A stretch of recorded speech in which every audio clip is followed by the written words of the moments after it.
Bonjour à tous et à tous et bienvenue dans une nouvelle vidéo sur la chaîne de Catch en Vrac. Aujourd'hui, je vais vous parler de WrestleMania 37 avec ma petite review de ces deux nuits, de samedi soir et de dimanche soir, durant lesquelles il s'est passé quand même beaucoup de choses. Et du coup, je vais vous parler des résultats, mais également de mes réactions lorsque j'ai vu ces matchs et quelles ont été mes réactions et mes avis sur ces matchs et ces résultats. On commence tout de suite avec le premier match, c'était l'opener, donc Bobby Lashley, le champion de WWE, Almighty WWE Champion, qui défendait son titre contre Drew McIntyre. Et à la surprise générale, Bobby Lashley a conservé son titre en faisant évanouir Drew McIntyre avec sa Hurt Lock. Pour le coup, déjà, ça a été la première grosse surprise de la soirée, puisque moi, pour ma part, je voyais vraiment Drew McIntyre remporter le titre et très facilement. Donc voilà, une stupeur et vraiment très content aussi parce que j'aime beaucoup Bobby Lashley. Donc voilà, vraiment très très surpris de ce résultat.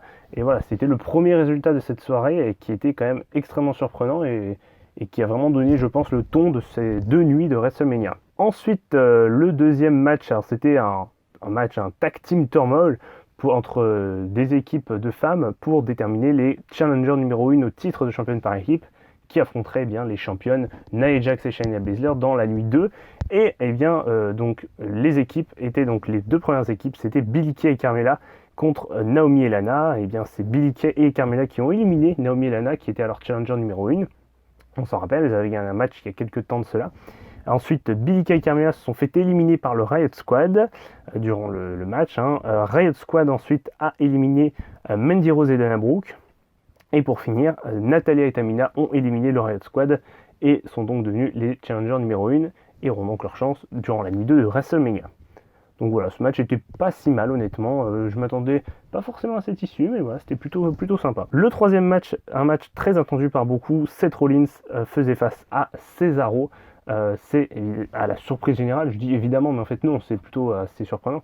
Cesaro qui a remporté le match. Un match qui clairement était très très bien, avec pas mal de belles prises, pas mal d'actions, et puis une issue assez intéressante. En plus, on a pu découvrir le nouveau thème de Rollins, qui est un peu original. Voilà, bon, je sais pas s'il a plu à tout le monde, mais moi pour ma part, il m'a un peu laissé dubitatif. J'aime beaucoup The Rising, donc le thème de Messi qu'il avait avant. Donc voilà, c'est pour ça que je suis pas forcément très fan de ce nouveau theme song.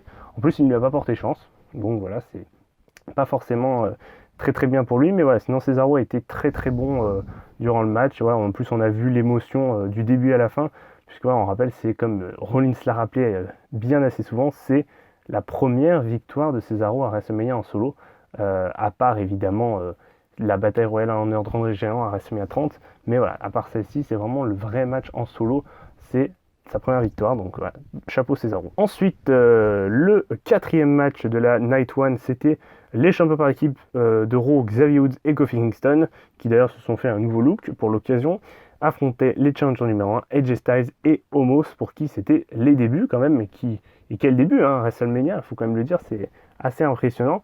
Et c'est AJ Styles et Omos qui ont battu le New Day, grâce évidemment à Omos qui, dès qu'il est rentré sur le ring, a littéralement calmé le New Day et arrivé les épaules, je sais plus duquel, mais voilà, dans tous les cas, c'était, je sais plus si c'était Woods ou si c'était Kingston, mais dans tous les cas, voilà, ça a été vraiment très brutal dès l'entrée d'Omos, et puis ça a été finalement assez surprenant, non pas forcément, puisque je le voyais venir, mais voilà, je suis quand même content du résultat là aussi.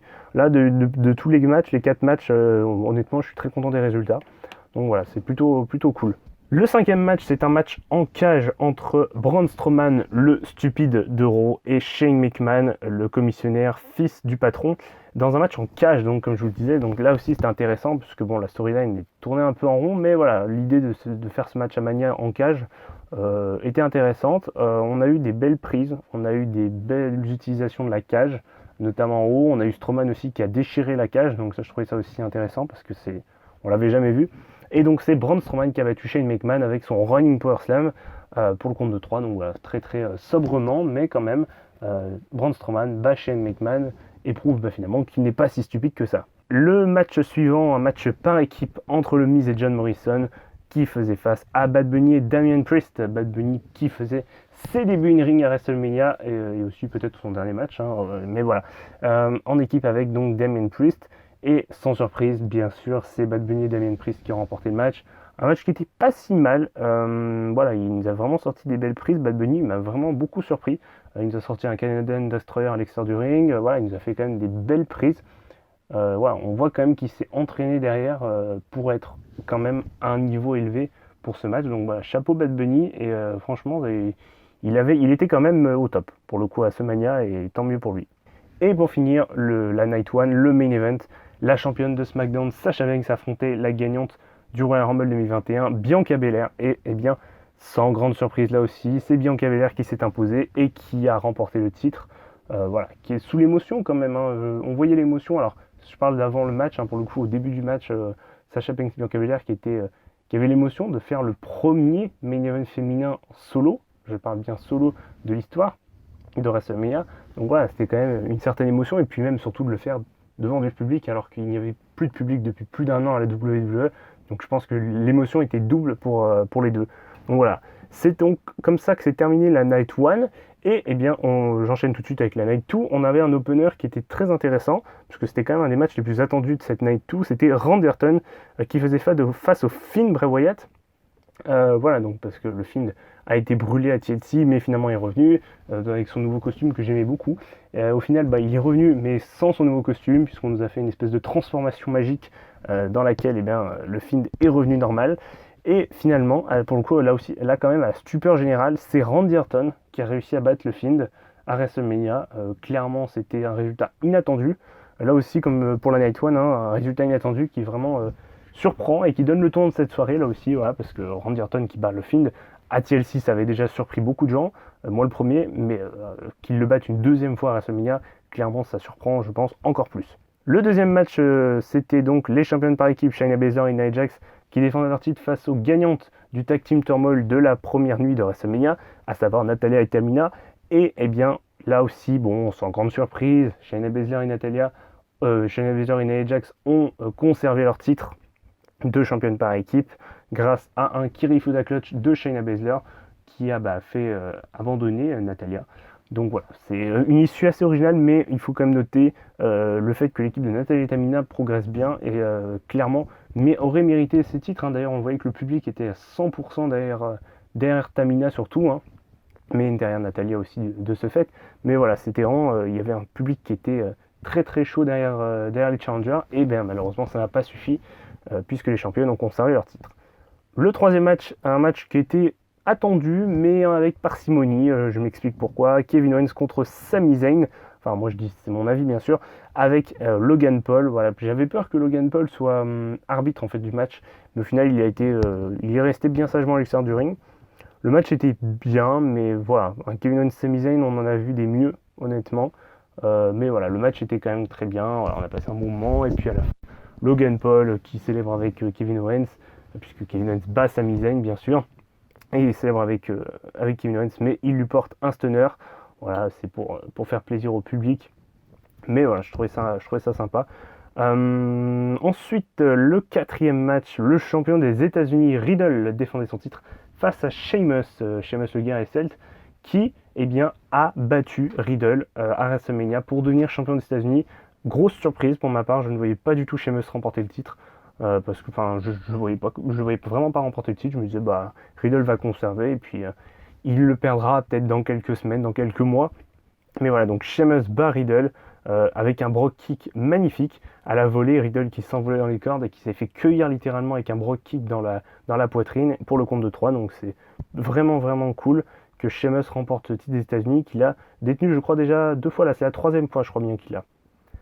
Le match suivant, c'est un Nigerian Drum Fight entre le champion intercontinental Biggie, qui a vu sa musique d'entrée chantée par Wayne, je crois, Wave, je ne sais plus exactement, qui est donc un rappeur américain très connu et qui surtout a composé la musique de Biggie, face donc à Apollo Crews, le challenger, le chef nigérian, et du coup il a gagné Apollo Crews ce match, là aussi à la stupeur, grâce à l'intervention de Babatunde, qui ne s'appelle plus Babatunde, qui s'appelle Chef Aziz je crois, je ne sais plus exactement, qui a attaqué Biggie, permettant à Apollo Crews de remporter le titre.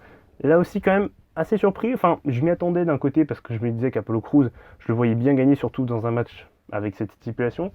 Mais d'un autre côté, je me disais, bah, Biggie peut très bien conserver. Il l'a très bien fait au dernier pay-per-view, mais là, quand même, j'étais surpris. Et on voit qu'il y a un projet derrière Apollo Crews. Hein. Apollo Crews, c'est pas que. Voilà, depuis 4 ans, Apollo Crews, ses débuts en 2016, il a quasiment rien fait à la WWE. Et là, depuis un an, la WWE s'en sert très bien. Et je suis très content parce que j'aime beaucoup Apollo Crews. Et là, vraiment, avec ce scénario, en plus, il est vraiment, vraiment très, très bon en heel. Et à voir vraiment ce que son règne donnera, bien sûr. Ensuite, on enchaîne. Bon, il y a eu la présentation du Hall of Fame, hein, bien sûr, la classe 2021 avec plein de monde hein, cette année, une belle classe. Great Khali, Molly Holly, Rich Herring, donc Rich Herring qui est lui, alors lui il a eu le Warrior Award. Kane bien sûr, hein, Ozzy Osbourne qui est donc un chanteur et Rob Van Dam bien sûr qui eh bien, a rejoint cette classe avec tous ces autres, cette classe 2021 du Hall of Fame. Et l'avant-dernier match du soir, c'était donc un match féminin entre la championne Asuka qui est championne depuis très longtemps là. Elle a été championne de Money in the Bank jusqu'à à peu près SummerSlam, je crois. Elle avait perdu son titre contre Sasha Banks. Et après, elle l'avait repris peut-être un mois après. Donc ça fait quasiment un an qu'elle était championne. Et elle affrontait donc Rhea Ripley, débarquée de la NXT, qui a défié comme ça, sans rien demander d'autre à Asuka pour le titre. Et donc Rhea Ripley qui a vu sa chanson elle aussi, comme Biggie chanter, par la compositrice, enfin la chanteuse, à savoir Ashley, je crois, je sais plus comment elle s'appelle. Et donc c'est Rhea Ripley qui a battu Asuka pour le titre, qui est devenue championne de Raw. Donc pour le coup, je m'y attendais vraiment pas. Parce que je me suis dit, Rhea Ripley vient de débarquer, et bon, ils vont faire une petite rivalité histoire qu'Asuka soit pas au dépourvu, mais ben, quand même, Rhea Ripley a quand même réussi à battre Asuka avec son finish, hein, la Riptide. Donc voilà, sa prise de finition hein, qui lui avait permis d'emporter le titre de championne NXT et NXT UK. Donc voilà, elle nous fait quand même un grand slam, hein, finalement, un titre à NXT, un titre à NXT UK et un titre dans le roster principal, entre guillemets. Donc je pense que c'est la première à faire ça, bien sûr. Donc voilà, je trouve ça chapeau à elle. Et on enchaîne avec le main event de cette nuit 2, de ce deuxième partie de WrestleMania. Roman Reigns, le champion universel, le chef de tribu défend son titre contre Edge et contre Daniel Bryan dans un triple menace. Et donc bah, forcément, qui dit triple menace dit aucune disqualification. Donc forcément, Jey Uso est intervenu à plusieurs moments du match. Le match était très bien, on a eu vraiment beaucoup d'action. Edge, Daniel Bryan était vraiment chaud, Roman Reigns aussi. Et bien finalement, c'est Roman Reigns, le chef de tribu, qui a conservé son titre en faisant un double tombé avec Daniel Bryan et Edge, donc pour le compte de 3, et il conserve son titre. Donc voilà, c'est comme ça que c'est terminé WrestleMania. Moi honnêtement, ça m'a beaucoup plu. J'ai vraiment passé un très bon moment. WrestleMania était vraiment chouette. On a eu pas mal de surprises. Par exemple, les titres mineurs qui ont changé, Intercontinental et US. Pour le coup, je ne les voyais pas forcément changer. Le titre mondial qui est conservé, là par contre, à l'inverse, les deux titres mondiaux qui sont conservés, là je ne le voyais pas non plus. Donc vraiment très surpris, donc j'ai passé un super moment. N'hésitez pas à me dire, vous en commentaire, qu'est-ce que vous avez pensé de ce show. Je ne manquerai pas d'y répondre. Et moi, je vous dis à bientôt pour une prochaine vidéo. Ciao tout le monde.